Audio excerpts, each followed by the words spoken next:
Hi guys, it's Lindsay. Welcome back to The Wandering Reader. Today I'm going to be talking about my favourite books of the year so far. So I had a little look on my shelves and I picked out 5 books that I really loved so far this year. And as always, I think it's great to look back at this video that you made when you're making your favourite books of the year overall video, sort of around December or January time, and just look at whether they've stayed on your favourites list. I think I did 8 favourites in January last year, this year, but for last year. But I'm going to talk about 5 today, and yeah, let's just jump into what are my favourite books of the year so far. Firstly, I'm going to talk about Eleanor and Park, and this is by Rainbow Rowell. I read this as a buddy read with Karen from Rather Be Reading earlier on in the year. Really liked it. This tells the story of Eleanor, who is... I don't know, I think she sees herself as a bit of an outcast, but she's quite different from a lot of her peers at school. She is going back to school for the first time after not having been for a year, and she gets on the school bus and meets Park, who is more sort of in the popular crowd but not, and he's the only one that lets her sit next to him on the bus. And over the course of the next few weeks they start to strike up a bit of a friendship and then a relationship, and it is just so cute. But at the same time, I really appreciated the fact that this is not a conventional romance. It shows this sort of, not the negative side of romance, but it showed the real side of relationships. It showed that not everything is perfect, and also it dealt with some really tough issues. So Eleanor lives in a household where her stepfather is quite abusive.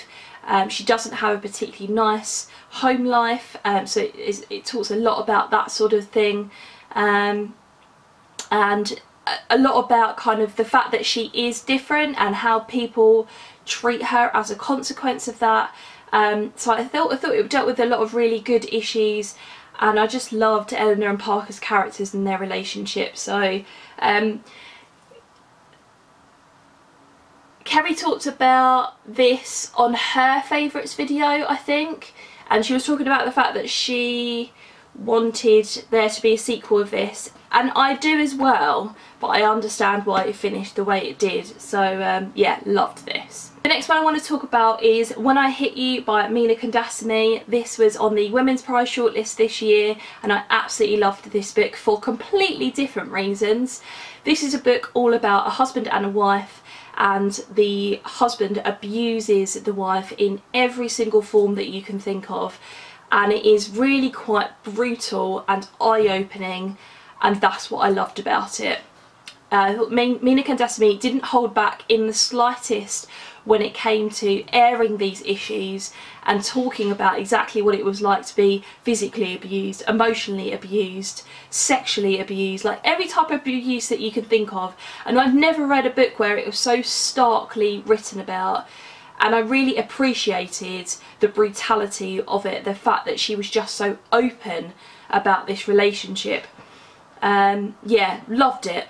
Another one that I absolutely adored was The Pillars of the Earth by Ken Follett. This is a historical epic about the building of a cathedral, and I've said this loads of times, but you wouldn't think that premise was particularly intriguing, but as soon as you start reading this book you realise why people love it so much. He's just so good at telling a story.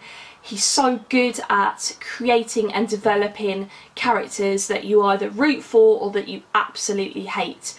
And yeah, this wasn't a book that I couldn't put down, but I got through it very quickly for the length that it is. That it's over 1,000 pages. And you would think with a book like that, considering that I was reading other books at the same time, that this would have taken me months to get through. But it only took me about, I'll say something like 6 weeks in the end, sort of reading a couple of chapters at a time. But this is the sort of thing that if you were reading this on its own, you could actually get through this really quickly. It's so readable, and yeah, he's just master storyteller. Next up is one that I read this month and I haven't yet had an opportunity to wrap up for you, but it is Far From the Tree by Robin Benway.